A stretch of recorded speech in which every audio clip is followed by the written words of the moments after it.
Efésios capítulo 6, a partir do versículo 10 em diante, diz assim: Quanto ao mais, sejam fortalecidos no Senhor e na força do seu poder. Vistam-se com toda a armadura de Deus para poderem ficar firmes contra as ciladas do diabo, porque a nossa luta não é contra o sangue e a carne, mas contra os principados e as potestades, contra os dominadores deste mundo tenebroso, contra as forças espirituais do mal nas regiões celestiais. Por isso, peguem toda a armadura de Deus para que vocês possam resistir no dia mau e depois de terem vencido tudo, ainda assim permanecer inabaláveis. Vamos orar mais uma vez? Pai, nos apresentamos a Ti mais uma vez em oração, Pai. E a nossa oração é simples e direta, Senhor. Nós queremos que o Senhor use a palavra para falar conosco. Pai, o Senhor conhece cada um de nós e sabe aquilo que a gente precisa ouvir a respeito desse tema, Senhor.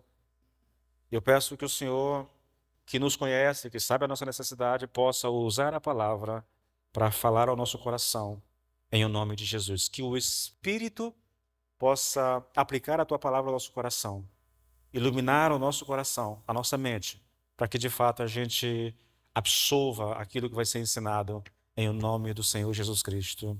Amém e amém. Querido, nós começamos essa ministração falando da conexão desses versículos aqui com o restante da carta, e eu chamei a sua atenção para isso, para que você entendesse quem você é, ou o que você era, né, antes que Deus te salvasse, o que Deus fez para te salvar, e o que você é depois que foi salvo. A gente trabalhou essa carta de maneira bem generalizada para observar essas características. Aí, na semana passada, irmãos, nós fizemos aqui algumas considerações a respeito do assunto. Foi uma abordagem bem geral. Nós dissemos que a vida cristã, ela é uma luta, uma guerra permanente. Ninguém pode negar isso, ninguém pode duvidar disso. E eu digo a você que você não pode viver sem essa percepção, porque sem essa percepção você já está derrotado. Tá? A vida espiritual é uma guerra. E já que a vida espiritual é uma guerra, querido, nós estamos nessa guerra e precisamos lutar. Porque ou nós lutamos, ou nós já estamos derrotados de novo. Não tem como você lidar com o inimigo, como é o diabo e todas as suas hostes, sem lutar com ele, entendeu? Sem encarar o desafio que é viver a vida cristã. E aqui, queridos, o segredo para a vida cristã, praticamente todo ele, irmãos, tem a ver com obediência. Essa palavrazinha, irmãos, ela é quase que uma palavra mágica na Bíblia. Porque obediência traz consigo uma série de coisas. Você não pode obedecer aquilo que não conhece. Então, a obediência traz implícito, em primeiro lugar, a necessidade que nós temos de conhecer a palavra de Deus e saber o que Deus diz a nosso respeito, o que Ele quer de nós. Então, a vida cristã é uma guerra e eu sou chamado a lutar, porque se eu não lutar, já sou derrotado. Mas se eu for lutar, eu preciso me preparar para isso. E eu me preparo conhecendo. A linguagem aqui, utilizada por Paulo nesses versículos, é praticamente uma convocação à guerra. Tanto aqui no capítulo 6, nos versículos 10 até o 20, como também no capítulo 4, ali, quando fala da igreja, quando ele diz que Deus deu à igreja profetas, mestres, apóstolos e tudo mais, ele está usando uma linguagem basicamente de guerra mesmo, sabe? É um exército em que ele coloca pessoas para treinar o restante da igreja para a guerra, para a batalha. Contra o que nós estamos lutando? Nós estamos lutando contra o engano maligno, contra as ciladas do diabo. Entende? É isso que acontece. É esse chamado para a guerra, essa convocação de Deus a nós para uma guerra, querido. E, por último, eu falei que essa luta ela é permanente, ela não tem trégua, não há descanso, tá? E nós não temos como evitá-la. Ou nós lutamos, ou nós já estamos derrotados. Não há meio termo. Irmãos, isso para mim é muito claro. Não há como fugir disso. Ah, pastor, mas eu não quero saber, eu não me importo com esse negócio, eu acho que não é isso, o senhor está exagerando. Pô, querido, então nós temos que negar as escrituras. Hoje eu vou falar a respeito do inimigo. E eu vou começar com um ponto que era da semana passada que eu não consegui ministrar.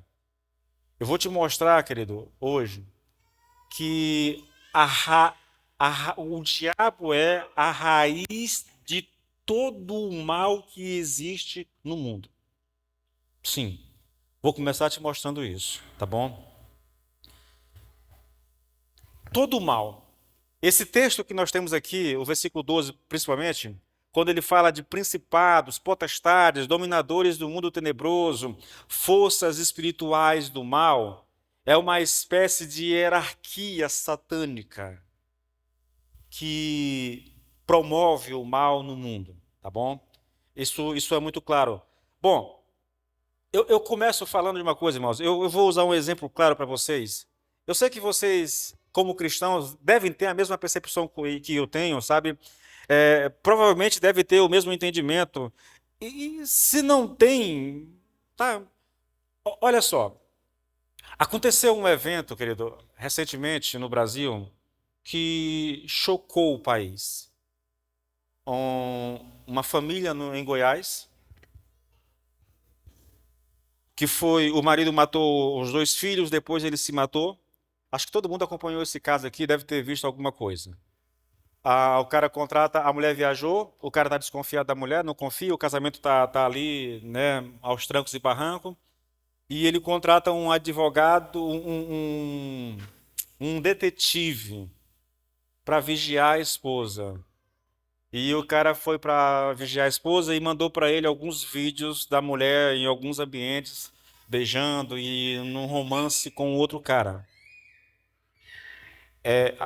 Eu não confesso a vocês que é um negócio assim tão dramático, querido, aquilo, que eu tenho dificuldade. Eu acompanhei muito rapidamente aquilo ali, mas eu não quis. Mas aí me parece que depois de posse desses vídeos, né? Ele vai no quarto dos filhos, ele mata, as crianças estão dormindo, ele mata o filho mais velho, depois mata o filho mais novo. Eu não sei se foi antes ou se foi depois, ele vai para frente do computador, escreve uma carta explicando o que ele fez e por que ele fez, tá? E aí depois ele tira a vida. Eu não sei se você consegue imaginar, querido, o grau de malignidade num evento como esse. Você não, irmãos, racionalmente, querido, você não pode pensar assim, é só um cara, como alguns dizem, é um covarde, é um fraco, é isso, é aquilo. Não, querido, ele pode ser covarde, ele pode ser fraco, mas um crime numa dimensão como essa tem por trás as mãos e as marcas de um agente muito mais poderoso. Não, querido, não tenha dúvida de que a ação daquele homem foi provocada por uma força espiritual das trevas. Não, não, não tenha dúvida, querido. Não tenha dúvida. Eu vou começar. Eu sei que talvez isso vai atrasar um pouco a ministração, mas deixa eu contar mais uma experiência. Experiência de alguém que eu conheço. Eu já contei isso aqui. Eu já contei isso aqui. É uma pessoa que eu conheço.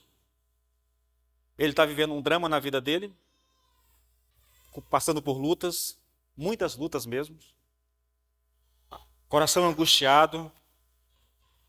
Um dia ele vai dormir e quase que não consegue dormir. E ele levanta de madrugada mesmo, e uma voz diz, sussurra no ouvido dele: eu sei como resolver o teu problema. E aí começa o dia. Ele sai da casa dele, vai para a casa da sogra, toma o café, de lá ele sai, vai para a rodovia, pega um ônibus, vai para uma outra cidade. Quando ele chega nessa cidade, Eu ouvi da pessoa, tá? A pessoa me contou, não é a história. Foi a pessoa com quem aconteceu me contou. Ele vai para outra cidade. Quando ele chega naquela cidade, ele desce e aí ele vai em direção à orla, à praia.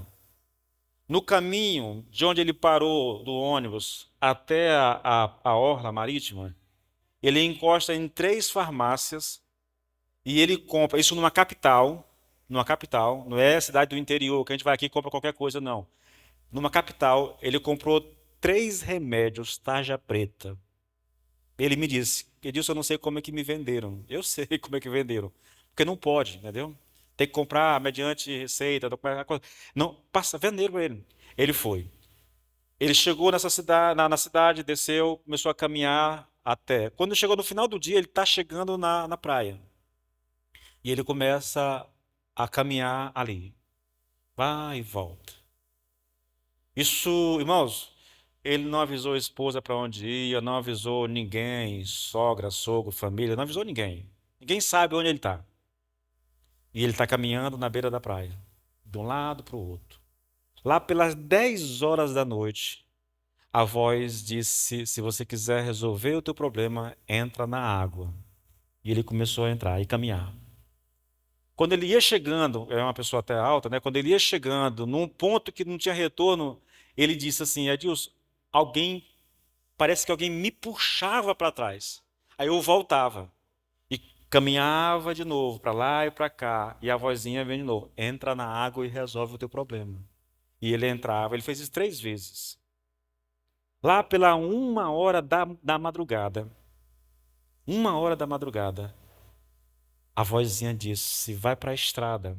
Aí ele sai da praia e começa a caminhar em direção à rodovia de novo. Ele pega a rodovia e começa a caminhar. Ele está lá distante, querido, ele vê uma luz vindo em direção a ele. E a voz começa a sussurrar: se você quiser resolver o teu problema, essa é a hora. Essa é a hora. Quando o carro chega perto, ele se joga na frente do carro. Ele acordou 3 dias depois, num hospital, quase sem memória, sem nenhum contato, a família desesperada, entendeu? Sem saber onde que ele estava. Foi um sufoco. Ele só não morreu porque Deus não deixou. Deus não permitiu de forma alguma. Porque a intenção do diabo era matar mesmo. A intenção era matar. Eu não conto essas coisas, irmãos, para parecer sensacionalista. Eu não conto essas coisas para parecer que eu quero assustar vocês. Eu conto essas coisas porque essa é uma realidade que muitas pessoas experimentam. Experimentam. Nós temos um inimigo, querido. Um inimigo. A causa primária de tudo que há de ruim e mal no mundo, todo o sofrimento, toda a dor, toda a fome, toda a corrupção, toda a criminalidade, toda a violência física e emocional, a morte, a causa primária de tudo isso, querido, é o diabo. Romanos capítulo 5, versículo 12 diz assim: portanto, assim como por um só homem entrou o pecado no mundo, e pelo pecado a morte, assim também a morte passou a todos os homens, porque todos pecaram. Quando você lê o texto, você diz assim: pastor, mas parece por esse texto que a causa primária aqui não é o diabo, parece que a causa primária aqui é o pecado. É verdade, o texto aponta o pecado. Mas a pergunta que a gente faz é: como e por que esse homem pecou? Quem enganou o primeiro casal levando-os ao pecado? E a resposta é o diabo. Eu diria a vocês que o diabo é o sujeito oculto desse texto bem aqui, entendeu? Por trás do pecado, entende? Há uma ação maligna, queridos. Há uma ação maligna. 2 Coríntios, capítulo 11, versículo 3 em diante, diz assim: olha, mas estou amedrontado, temendo que de alguma forma vocês sejam desviados da sua devoção simples e pura ao nosso Senhor, tal como Eva foi enganada pela astúcia da serpente. Vocês parecem tão ingênuos, creem em qualquer coisa que alguém lhes diz, mesmo que esteja pregando sobre outro Jesus diferente daquele que nós pregamos, ou um espírito diferente do Espírito de Deus que vocês receberam, ou mostrando outro caminho para a salvação. Queridos, o pecado e o mal que assolam o mundo têm uma única causa: o diabo. O diabo. É por isso que Paulo diz: a nossa luta não é contra a carne e o sangue. A ideia é, nós não lutamos somente contra, nós lutamos sim, tá? Não há uma negação de que nós lutamos, tá? Mas não é só contra a carne e sangue. A nossa luta é contra os principados, as potestades, contra os dominadores deste mundo tenebroso e contra as forças espirituais do mal. Eu estava dizendo a vocês, querido, na célula, estava ministrando na célula quarta-feira passada, na terça-feira.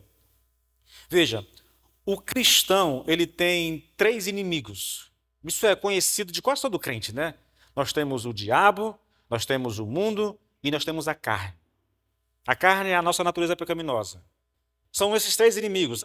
Efésios 2 vai falar sobre isso. 2:1 vai falar sobre isso. 2:1, 2 e 3 ali vai falar sobre isso. Nós temos esses inimigos, a gente não nega isso. Mas veja, olhe para Eva. Embora Eva nem tivesse uma natureza pecaminosa, o diabo foi lá e enganou ela. Agora, se o diabo conseguiu convencer Eva, que nem tinha natureza pecaminosa, a pecar, irmãos, o que vai ser de nós, querida? Que já temos uma tendência no coração para o pecado. Consegue imaginar isso? O mundo. O que é o mundo, irmãos? O mundo é um sistema anti-Deus. Quem é que governa esse sistema anti-Deus? O diabo. Então, a raiz, querido, de todo o mal, a raiz de todo o pecado está exatamente no diabo. Entende? A pergunta que a gente faz é: será que nós, como povo de Deus, conseguimos acreditar nessa verdade, irmãos? Eu pergunto isso porque quando você olha para a realidade da igreja brasileira, você vai encontrar extremos, tá? Extremos. Você vai encontrar igrejas que super espiritualizam tudo, atribuindo cada problema a demônios específicos. Essas pessoas, com essa atitude, elas estão criando um misticismo, estão criando superstição, ao invés de se firmar na Bíblia. Aí você vai encontrar, em parte, o pentecostalismo, mas não todo, tá bom? Mas principalmente o movimento neopentecostal, que é muito dado a isso, tá? Você vai encontrar no pentecostalismo algumas igrejas pentecostais, sim, mas não todas. Mas no neopentecostalismo isso é regra quase, tá? Tudo é o diabo. Você vai encontrar, irmãos, eu lembro demais do pastor atender alguém no telefone, ele está conversando com alguém, a pessoa está oprimida ali, e aí o pastor, falando pelo telefone, diz: olha, tem um demônio de trás da geladeira, expulsa ele daí. Tudo é o diabo, tudo é demônio, entendeu? Mas pelo outro lado, querido, pelo outro lado, nós temos igrejas que, nem todas, mas boa parte delas, em busca de relevância social, elas adotam um discurso diferente, sabe? Apenas voltado para o social, para o político, para o psicológico. Essas pessoas, basicamente, elas ignoram essa dimensão espiritual. Você vai encontrar isso um pouco nas igrejas históricas. Também não são todas, tá? Não são todas. Mas você vai encontrar isso. Igrejas que não falam do diabo, tá? De forma alguma. Veja, querido, a Bíblia diz para a gente pregar todo o conselho de Deus, tá? Se é para pregar todo o conselho de Deus, então eu preciso falar do diabo, porque ele está nas páginas das Escrituras. E há tantos textos falando sobre o diabo, eu vou citar um bocado deles hoje aqui, tá? Para você ter uma noção do que a Bíblia fala sobre o diabo. Agora veja, irmãos, se o diabo e as suas hostes malignas são o problema real, querido, a ser tratado, por que será que até mesmo parte da igreja parece ignorá-lo? E aí, a impressão que a gente tem é que a igreja ela está sempre lidando com os sintomas, ao invés de lidar com o problema real. O Márcio Laudiani falando sobre isso, ele é médico, né? Ele diz que a pneumonia ela manifesta alguns sintomas. Aí ele fala de dor de cabeça, febre, mal-estar, dores no corpo. E ele diz que o perigo na pneumonia, quando a pessoa não sabe que tem pneumonia, ela começa a tratar apenas os sintomas. Aí eu estou com muita dor de cabeça. Aí ela toma um remédio para dor de cabeça. A dor alivia, mas não tratou do problema, tá? O problema está no pulmão. Daqui a pouco a dor de cabeça volta, ou daqui a pouco aparece uma febre. Aí eu tomo um remédio para baixar a febre, mas sem lidar com o problema. Eu lembro da minha experiência, irmãos. Eu passei 8 meses com tuberculose, tratando dos sintomas, indo de médico em médico, médico particular, médico público, né? Na época tinha plano de saúde, então ia para a Unimed, ia para um postinho de saúde, 8 meses fazendo exame, tomando um monte de remédio, xarope e tudo, apenas medicando os sintomas. Enquanto isso, meu pulmão estava sendo destruído pela tuberculose. Quando tiraram uma imagem colorida do meu pulmão, irmãos, parecia aquelas crateras na lua, sabe? Aquele buraco todo arrebentado o pulmão, querido. Ainda perguntei para o médico se com o tempo aquilo, né? Ele disse, rapaz, não há muita esperança não, mas... Irmão, parecia que tinha sido baleado. Tudo arrebentado. Passei 8 meses medicando sintomas, sem lidar com o problema real. Se não fosse a alergia que eu tive na medicação, com uma semana de medicação, irmãos, eu tinha melhorado muito. Só que aí eu tive uma reação alérgica ao antibiótico e eu quase morro desse negócio. Tá, essa é uma experiência que eu não quero nem contar, não. Bom, querido, qual seria a evidência de que a igreja está apenas lidando com os sintomas e não com a verdadeira causa? Qual é a causa? Qual é o problema que nós lidamos como igreja, irmãos? Qual é o problema que nós lidamos como pessoas? O problema é o diabo. Nós não lutamos contra carne e sangue, nós lutamos contra principados e potestades. Vou te dar aqui alguns exemplos, querido, de como que a igreja brasileira, tá? Veja, quando eu generalizo, mas eu sei que generalização não é boa, mas é uma forma de falar, né? Algumas características na igreja, irmãos, levam a gente a acreditar, e eu tenho falado muito disso com o pastor Jair, com o Romildo sobre isso, né? A gente precisa, sabe, não é moderar o discurso, mas é ajustar o nosso discurso. Por exemplo, igrejas que focam apenas em pautas políticas, esquecendo que nós não lutamos contra carne e sangue. Isso é um problema. Esse é um problema atual, muito atual.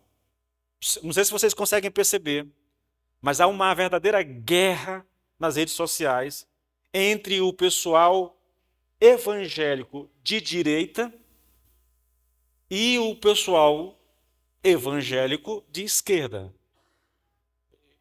Eu não vou nem comentar, porque se eu comentar eu entro na guerra. Mas há uma luta em relação a isso. Há uma luta nas redes sociais, brigas. Eu ouvi de pastores que não estavam mais permitindo que irmãos na igreja que eram de esquerda ceassem na igreja. Entendeu? O nível é esse, irmãos. O nível. Quando uma igreja ela entra nesse nível de disputa política que não é espiritual, ela perdeu o rumo, querido. Ela está lutando contra o inimigo errado. Outro exemplo, igrejas que acreditam que mudando leis, governantes ou estruturas sociais resolverão os problemas da sociedade. Aqui para nós, irmãos, falando de política, tá? Eu sempre vou votar num candidato que apresentem propostas que correspondam àquilo que eu acredito, conceitos, valores que eu acredito. Então, o cara tem lá valores familiares, apresenta propostas, ou valores conservadores. É lógico, querido, entre um candidato com uma proposta assim e o outro com uma proposta completamente divergente contra aquilo que eu acredito, não há dúvida, eu vou votar naquele que tem propostas semelhantes à minha.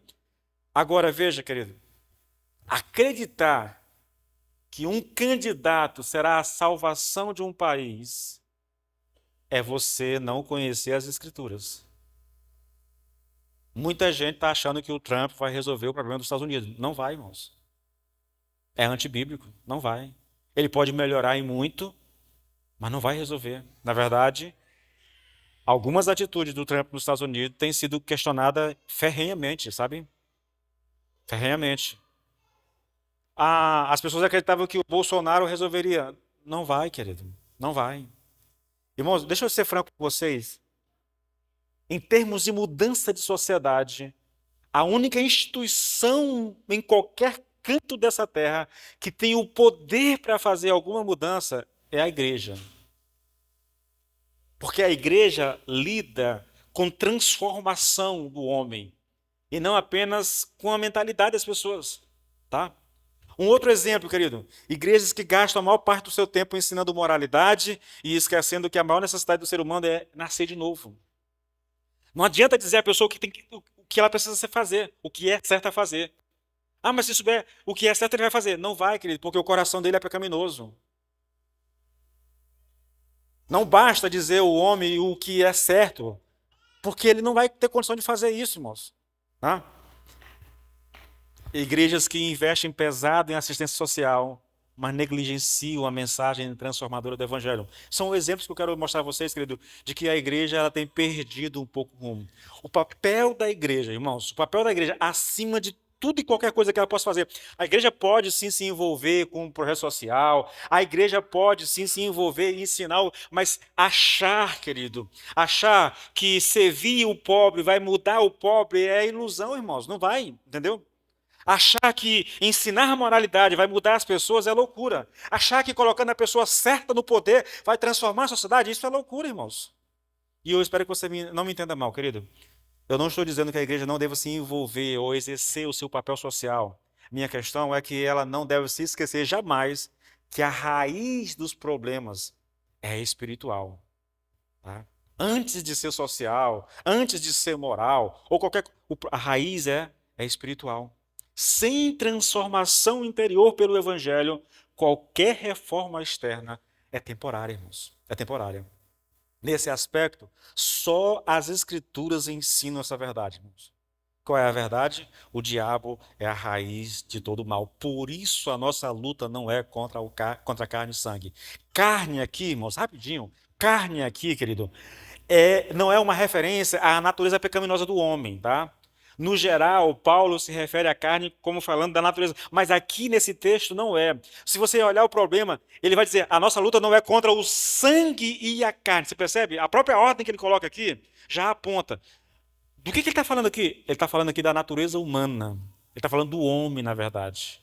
O problema aqui que confronta o cristão, querido, como indivíduo, e que confronta a humanidade toda, não é meramente humano, irmãos. Não é um problema terreno. É muito maior do que isso, na verdade. Agora veja, apesar de esse ser o ensino bíblico, não é assim que o mundo vê a situação, querido. Irmãos, eu vou colocar algo para vocês aqui, eu espero que você tenha um pouquinho de paciência comigo, porque eu queria te dar uma compreensão, querido, de como vem se desenrolando ao longo da história a maneira como o mundo lida com o mal, com o sofrimento, com os problemas que acontecem, entendeu? Eu quero te mostrar aqui algumas coisas. Primeiro, querido, olha só. Nos tempos da igreja ali, que a igreja se estabeleceu, naquele período ali, o mundo acreditava em vários deuses. Você vai encontrar, havia o Deus da guerra, havia um Deus do amor, havia um Deus da paz, e por aí vai, sabe? Para tudo tinha Deus, na verdade. Agora, sabe uma coisa interessante? Mesmo que esse conceito seja errado, mesmo que essa visão, essa percepção seja errado, querido, é possível perceber que os homens tinham algum discernimento, porque eles achavam que o mundo estava sendo influenciado e governado por certos poderes e forças invisíveis. Você percebe? O entendimento está errado, mas eles estão na direção certa. Há poderes, há forças ocultas espirituais, além do homem, que influenciam a vida desse mundo. Eles criam dessa forma. Você vai encontrar em Atos, por exemplo, Atos 17, um texto onde é descrito onde Lucas fala sobre isso. Atos 17, 22 e 23, bem rapidamente. Então Paulo, levantando-se no meio do Areópago, disse: Senhores atenienses, percebo que em tudo vocês são bastante religiosos, porque andando pela cidade e observando os objetos de culto que vocês têm, encontrei também um altar no qual aparece a seguinte inscrição: ao Deus desconhecido. Pois esse que vocês adoram sem conhecer é precisamente aquele que eu lhes anuncio. Você percebe a mentalidade dos atenienses? A mentalidade é, querido, que existem muitos deuses e que esses deuses tinham muita influência sobre o homem, sobre a vida nesse mundo. E que o que eles tinham que fazer, na verdade, era se colocar ao lado desses deuses. Aí, já que tem muitos deuses, muitos altares, né? Muitas oferendas, muito culto a esses deuses. Por que eles faziam isso? Porque eles acreditavam que os problemas eram devido à falha deles em agradar os deuses. Então, nós vamos tentar acertar. Aqui um altar para o Deus da paz, aqui um altar para o Deus da guerra, aqui um altar para o Deus da fertilidade, ali nós vamos tentar agradá-los, porque eles estão influenciando o nosso mundo. Veja, eles criam de maneira certa, mas o alvo deles estava errado. Eles estavam adorando vários deuses, mas pelo menos estavam na direção certa. Depois, uma outra tentativa de explicar os problemas do mundo, querido, era atribuí-los ao destino. Irmãos, essa foi uma coisa que durante muito tempo prevaleceu, né? Ninguém sabe qual é o certo o seu destino. Eles falavam assim. Tudo o que sabemos é que parece existir alguma coisa que nos influencia e nos governa e que é muito poderosa, na verdade, mais poderosa do que nós. Então, a gente chama isso de fatalismo, né? Se você está destinado a fazer alguma coisa, você vai fazer. Se você está destinado a passar por alguma coisa, você vai passar. Era assim que eles acreditavam, querido. Era assim que acreditavam. Novamente, eles têm uma crença na direção certa, mas o foco está errado. Eles criam que havia um poder invisível que influenciava as pessoas. Uma outra maneira de ver isso aqui já é mais. Ainda tem. Se você ligar a nativa de manhã, você ainda vai ouvir a leitura do horóscopo. Né? É a tentativa de explicação dos problemas pela astrologia. É a influência dos astros. Aí, se você nasceu em janeiro, de janeiro até fevereiro, você é influenciado por um. Né? Aí tem lá os signos.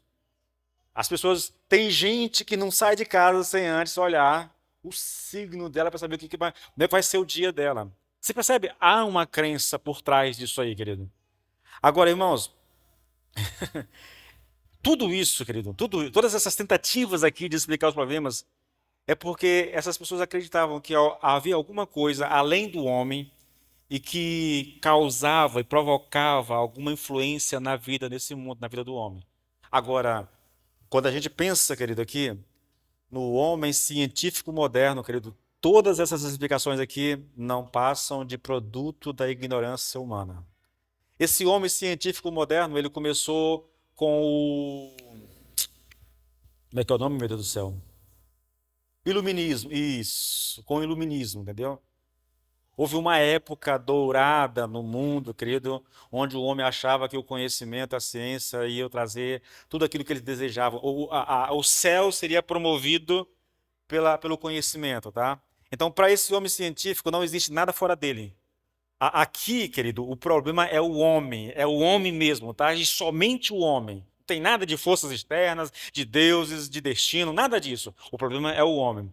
Lógico, esse homem, ele não acredita na esfera espiritual. E porque ele não acredita nisso, ele não acredita em Deus, não acredita em Jesus Cristo, tá bom? E porque, irmãos, é interessante, tá? Já que ele não acredita nessas coisas, principados e potestades é uma besteira. Nós estamos perdendo tempo de acordo com o homem científico, tá? Não existe nada disso, de principado e potestade, de príncipe das trevas, nada disso é real, nada disso existe, isso é fruto da ignorância do ser humano.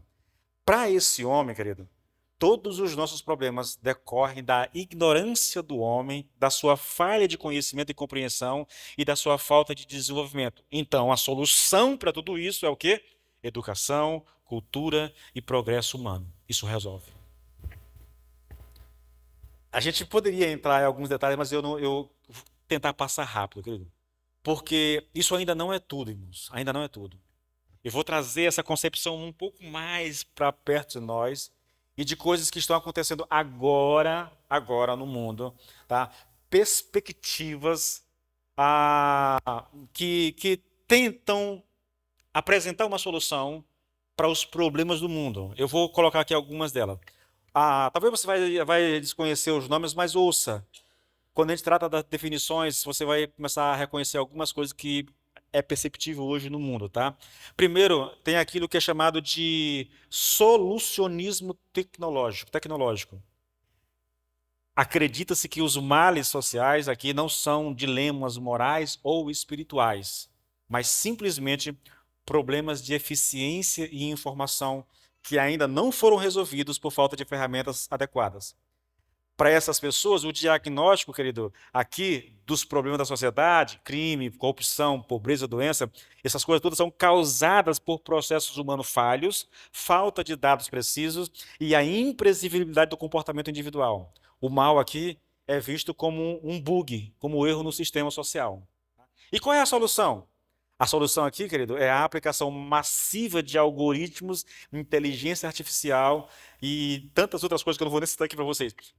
Essa realidade está hoje batendo a nossa porta. Se você acompanha e gosta de tecnologia, você sabe que o avanço nessa área vem sendo uma coisa absurda, estrondosa, sabe? Estão dizendo aí que o homem hoje, para ser rico, ele não precisa mais trabalhar fora, braçal. Se ele aprender a dominar as IAs que estão à disposição e que estão surgindo em pouco tempo. Eu acompanho um homem que ele criou um aplicativo através do Cloud Code, tá bom? Ele criou um aplicativo e esse aplicativo rendeu para ele em 3 meses R$ 500.000. Impressionante, impressionante. Eles acreditam que isso tudo pode ser resolvido por meio da tecnologia, tá, querido? É lógico, nós estamos falando aqui de criar um ambiente monitorado e otimizado, onde o comportamento antissocial seja tecnicamente impossível ou imediatamente corrigido. Você quer um exemplo do que eu estou falando? Assista a série Pluribus, da Apple. Você vai encontrar um exemplo do que eu estou falando aqui. É muito boa a série, tem uma temporada só, tá? Muito interessante. Muito interessante. Ela reflete esse ponto de vista aqui, querido. Depois nós temos aqui o neo-humanismo e ética global.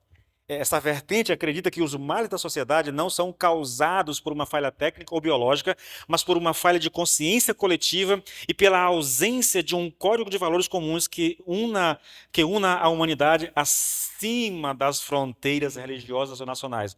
O diagnóstico aqui é o grande mal da sociedade é o paroquialismo, né? Que é uma visão limitada ao próprio grupo. É o fatalismo, é o paroquialismo, o fatalismo e o egoísmo nacionalista. Eles dizem que os problemas surgem porque os seres humanos ainda operam como tribalismos morais que gera guerras, preconceitos e a exploração do próximo. O diagnóstico aqui, querido, é que sofremos de uma crise de valores universais. Eles apresentam solução, que é uma espécie de uma criação de ética global.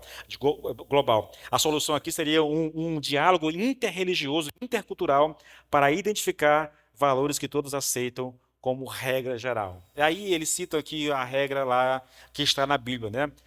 Não faça aos outros aquilo que vocês não querem que eles façam para você. Eles apostam aqui em educação e algumas outras coisas que eu não vou citar. Irmãos, tem tanta coisa aqui. Marxismo cultural e justiça social está entre uma dessas propostas de corrigir os problemas do mundo, tá? Não vou citar aqui, você conhece isso de perto. Só mais um aqui. Isso aqui é bem conhecido. É aquilo que é chamado de psicologismo ou bem-estar mental. Escute isso aqui, querido. Esta é talvez a visão mais popular hoje. A ideia de que a sociedade é o reflexo da saúde mental dos indivíduos. Olha o diagnóstico. Os males da sociedade são frutos de traumas e desequilíbrios emocionais. A ideia é: pessoas feridas ferem pessoas, tá? Então, o crime, a intolerância e o ódio são vistos como sintomas de uma psique fragmentada, falta de autoestima ou repressão emocional. O mal aqui seria uma patologia da mente. E a solução, é lógico, terapia e autoconhecimento. Eu não vou entrar nesse detalhe aqui, irmãos. Tem umas coisas. São soluções, querido, são soluções que estão sendo aplicadas hoje no mundo.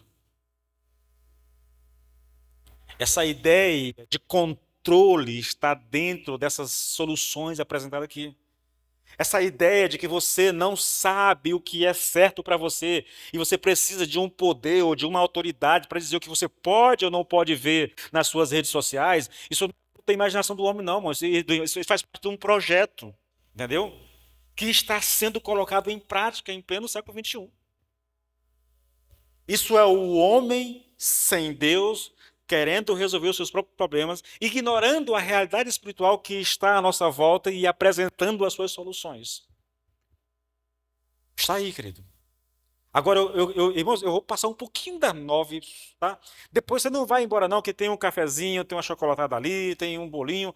Mas deixa eu adiantar um pouquinho aqui, querido. Eu queria apresentar a você uma descrição do inimigo. É importante que a gente saiba quem é o nosso inimigo, irmãos. A Bíblia se refere ao diabo de muitas maneiras, querido, e com muitos nomes diferentes. Essa é uma realidade. Na Bíblia, irmãos, o diabo ele é referido por vários nomes e títulos, cada um com um significado ou foco específico.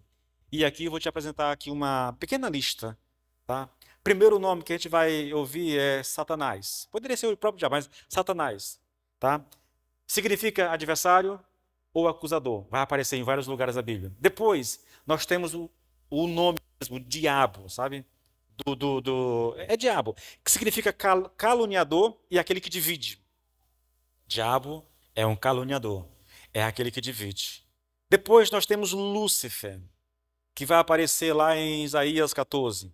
Depois nós temos príncipe deste mundo tenebroso, ou apenas príncipe deste mundo, lá em Efésios. Você vai encontrar isso também em João 12, tá? Descreve o diabo como uma espécie de governante desse mundo corrompido. Ele é o príncipe da potestade do ar, lá em Efésios capítulo 2, tá bom? A Bíblia também apresenta o diabo como a serpente que enganou Eva, tá? Você vai encontrar isso lá em Gênesis, vai encontrar isso em Apocalipse, vai encontrar isso também em 2 Coríntios, tá? A Bíblia apresenta o diabo como o dragão, irmãos, o dragão. E aqui, Satanás é chamado de dragão para mostrar um pouco do seu poder maligno. A gente vai falar disso um pouco mais para frente, tá? Outro nome que é dado ao diabo é Beelzebu. Ele é uma espécie de um dos demônios mais poderosos, né? O príncipe dos demônios, Beelzebu. Também a Bíblia apresenta o diabo como o pai da mentira, e aqui ela aponta para a natureza enganosa do diabo. Eu diria que a maior arma do diabo registrada na Bíblia é exatamente o engano, tá? O engano. Príncipe da potestade do ar, a gente já falou sobre isso. O Deus deste século, não é interessante o título, né? 2 Coríntios 4:4 vai falar sobre isso. A mensagem não foi crida porque as pessoas não entenderam. Por que elas não entenderam? Porque o diabo cegou o entendimento delas, o Deus desse século.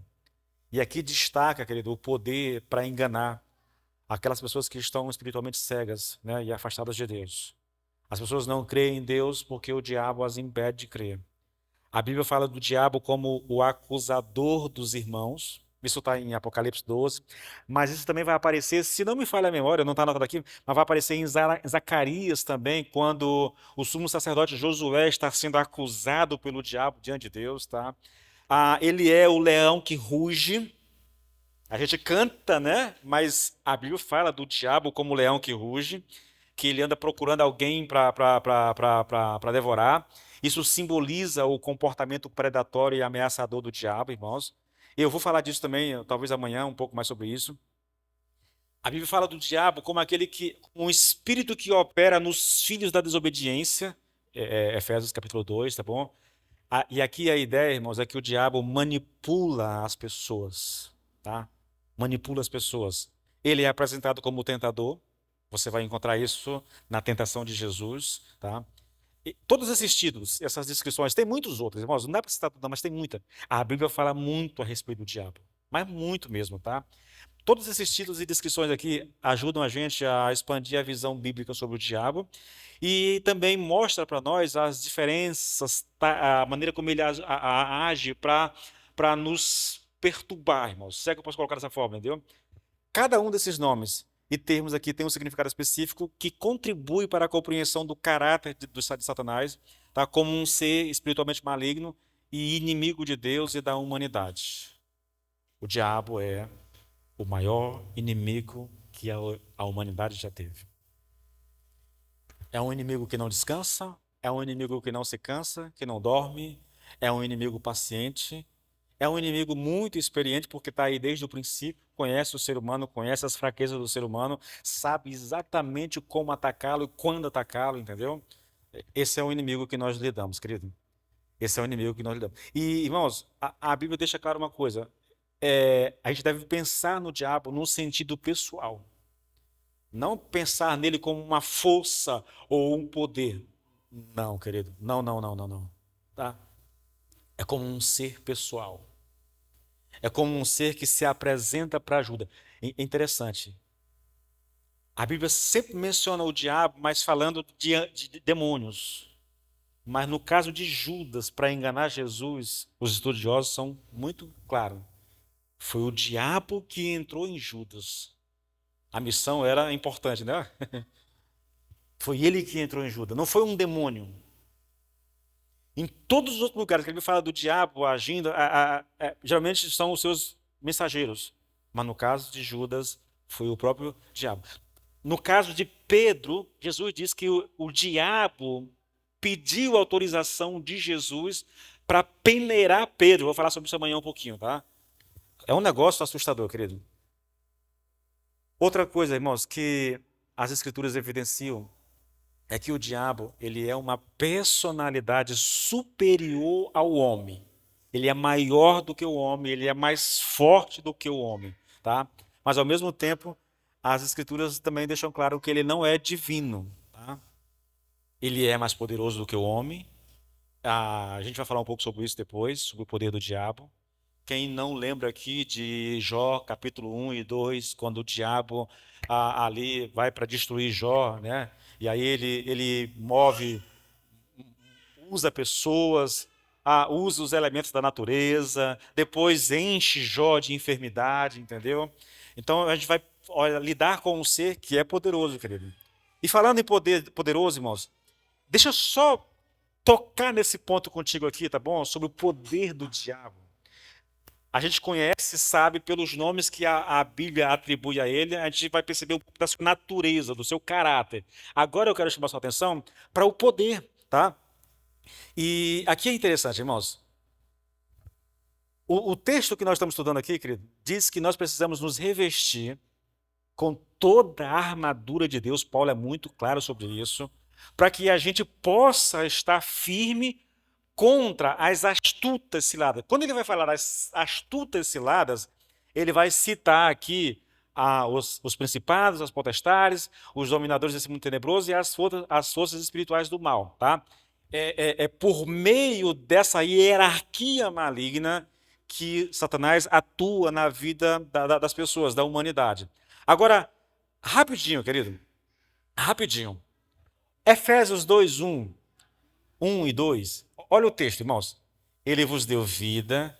Eu estou falando do poder do diabo, tá? Ele vos deu vida, estando vós mortos nos vossos delitos e pecados, nos quais andaste outrora.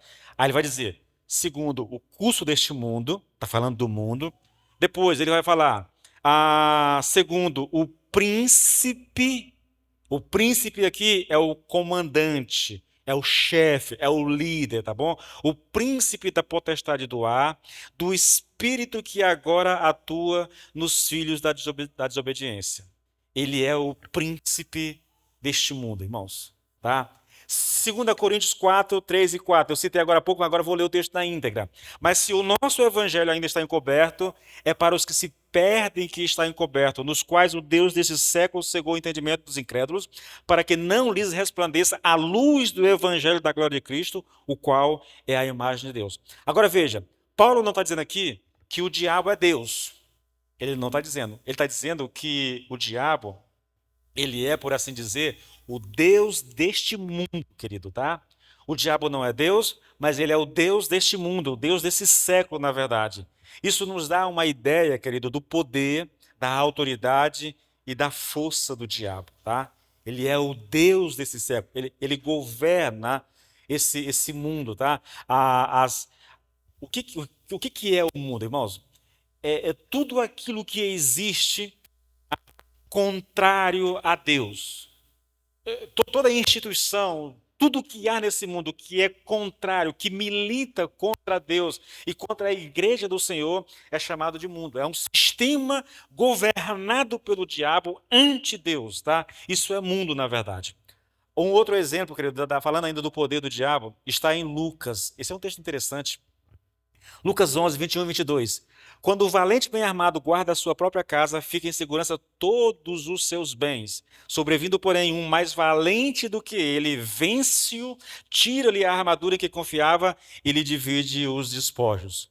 O diabo aqui é esse valente bem armado que guarda os seus bens. Os seus bens são as pessoas que estão cativas debaixo do senhorio do diabo. São aquelas pessoas que o diabo cegou o entendimento delas. E o mais valente do que esse valente, é lógico, é Jesus, né?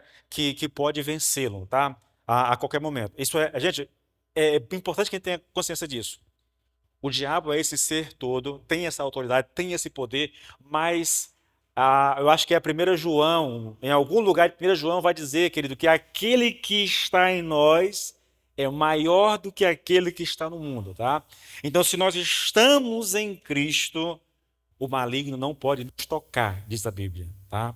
Então tenha consciência disso, não é para a gente ficar com medo, não é para ficar, é para ter consciência de quem é o inimigo, da sua natureza, do seu caráter, do seu poder, da sua força. Mas lembrando que pelo fato de nós estarmos em Cristo, guardados em Cristo, o diabo não tem poder sobre nós, irmãos. Ele pode nos enganar. Ele pode, com as suas astutas ciladas, nos levar ao erro. Na verdade, o diabo pode nos jogar contra Deus, irmãos. Isso é um fato, tá? Mas tocar em nós, ele não pode, tá? É isso que a Bíblia ensina. Olha o texto. 1 Pedro 5,8, irmãos. Observe aqui, olha. Sede sóbrios, vigiai, porque o diabo, vosso adversário, anda em derredor, bramando como leão, buscando a quem possa tragar. Você percebe a imagem que está sendo construída aqui no nosso imaginário quando a gente lê esse texto? O diabo, ele é como um leão, tá? Ele anda ao nosso redor, bramando como um leão, buscando a quem possa tragar. Irmãos, o leão, ele é considerado o rei da selva. É o mais poderoso dos animais. E não há nada que dê a impressão de tanta força, de poder e energia latente, como o bramido de um leão. Quando ele brama, toda a criação treme. Veja, eu quero que você entenda que Pedro aqui, inspirado por Deus, está gerando na nossa mente uma compreensão a respeito do diabo. Eu conheci pessoas, irmãos. Eu conheci pessoas.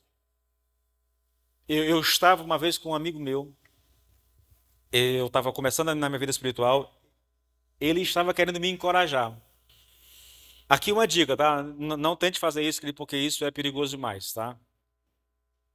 Esse amigo tentando me encorajar a não ter medo do diabo. Eu lembro mais, eu estou sentado aqui numa cadeira, ele está de frente para mim, conversando comigo, e ele batia no peito e dizia assim: Deus, eu não tenho medo do diabo. E ele dizia: pode vir, eu não tenho medo do diabo, eu sei quem eu sou. Foi esse mesmo amigo que o diabo quase o mata debaixo de um carro. O mesmo amigo. Alguns anos depois, ele estava debaixo de um carro, jogado literalmente pelo diabo. Entende? Não é uma boa ideia, querido, não é muito inteligente esse tipo de argumentação. Judas vai citar um caso interessante quando eles é o anjo, eu não sei se é Miguel, não sei qual é o anjo. Gabriel, é Miguel, né? Estão disputando o corpo de Moisés. E ele vai dizer que o Senhor te repreenda. Ele não peitou o diabo, por assim dizer, entende? E às vezes eu vejo o crente que se acha mais crente que os anjos, querendo desafiar. É loucura, querido, é loucura, tá? Eu vou pular esse texto, irmãos, mas uma outra imagem do poder do diabo, querido, está em Apocalipse, no capítulo 12, quando ele fala do dragão. Esse é um texto interessante. Eu vou ler, eu estou terminando aqui, tá bom? E vi outro sinal no céu, e eis que era um grande dragão vermelho, que tinha 7 cabeças e 10 chifres, e sobre as cabeças 7 diademas, e a sua cauda levou após si a terça parte das estrelas do céu e as lançou sobre a terra. Eu concordo com aqueles estudiosos que dizem que aqui o autor está apontando para a queda do diabo, e quando ele caiu, ele levou consigo uma terça parte dos anjos de Deus. Tá? Eu concordo com essa interpretação. Tá? Então o diabo não está sozinho. Irmão, você consegue imaginar? Um terço dos anjos caíram com o diabo. Deve ter muito anjo por aí, maligno. Tá? Vamos lá. E o dragão parou diante da mulher que havia de dar à luz, para que, dando à luz, lhe tragasse o filho. E houve, versículo 7, e houve batalha no céu. Miguel, os seus anjos batalhavam contra o dragão, e batalhavam o dragão e os seus anjos, mas não prevaleceram, não prevaleceram. Nem mais o seu lugar se achou no céu. Ele foi precipitado, né? E foi precipitado o grande dragão, a antiga serpente, chamado o diabo e Satanás, que engana todo o mundo. Ele foi precipitado na terra e os seus anjos foram lançados com ele.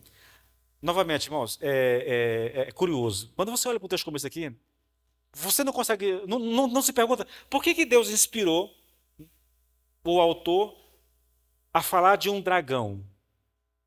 Eu não sei você, querido, eu já assisti alguns filmes de dragão. Irmãos, é um negócio assustador. É um ser assustador, poderosíssimo. A ideia, querido, é retratar um pouco esse poder que o inimigo tem.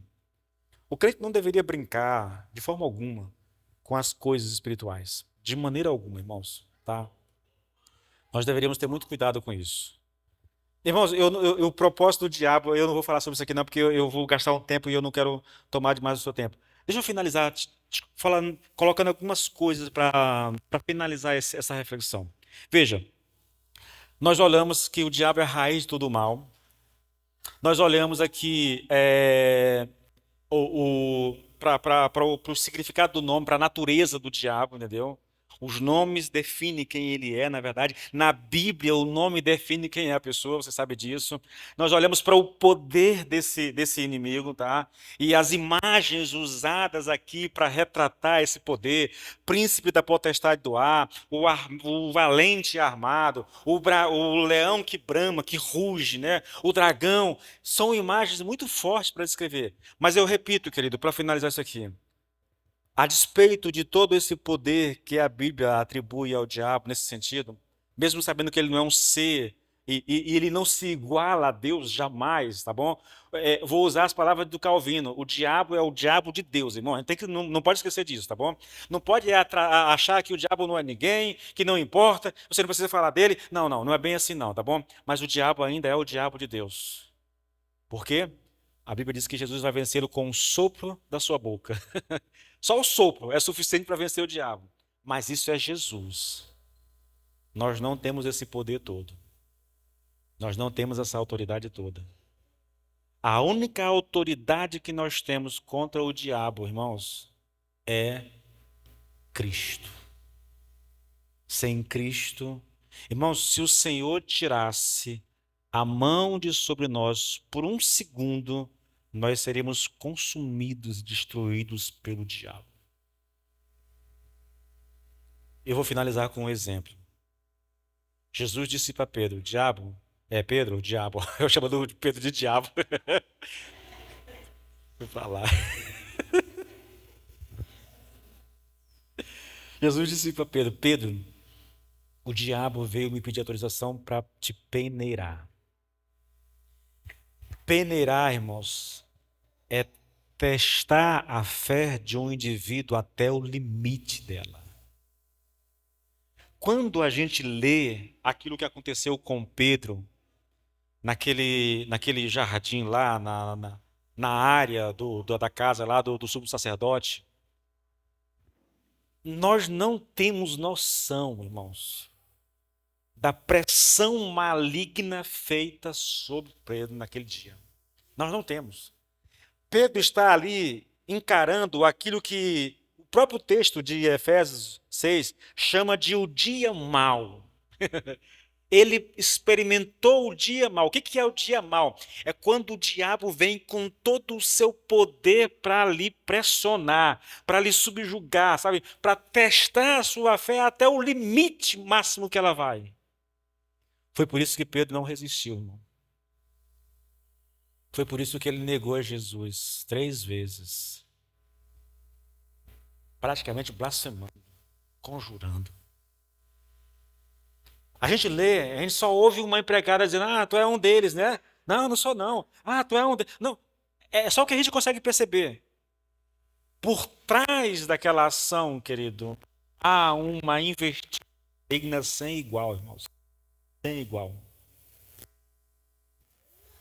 Mas graças a Deus, Jesus disse, olha Pedro, eu deixei, mas eu intercedi por ti. Esse é o nosso escape, querido. Ninguém é forte o suficiente para encarar os poderes das trevas e vencer por conta própria, irmãos. Nós não temos esse poder. Nós não temos essa força. Se o Senhor não nos protege, não nos guarda, você me desculpe, querido, mas nós estamos ferrados. Não há como permanecer de pé se não for por meio de Cristo Jesus. Não dá, irmãos. Por isso eu encerro esse momento perguntando para você: você está firme em Cristo Jesus, querido? Está firmado na rocha? Tá? Porque se você estiver firmado na rocha, o diabo jamais poderá te tocar, jamais poderá prevalecer sobre ti. Porque maior é aquele que está em nós. Maior é aquele que está em nós, querido. Vamos nos colocar de pé em nome de Jesus.